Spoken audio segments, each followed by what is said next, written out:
All right, with our pelvic tilts are going to warm up the core, and they're going to kind of open up the vertebrae a little bit and loosen up the spine.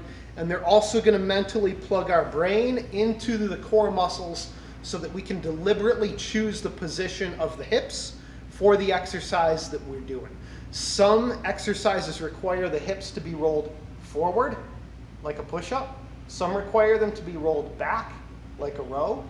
I'm going to kind of lift my shirt up a little bit here so you can see.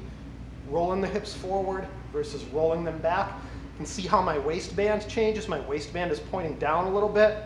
Now my waistband is kind of level with the floor, pointing down, level with the floor.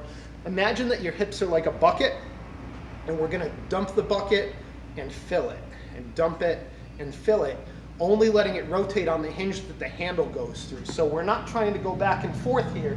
That comes next in the good mornings. We're just trying to take those abs and practice compressing and opening, and compressing and opening. This should feel like a standing crunch to you. Your abs should start getting a little bit of a burn if you're doing it right.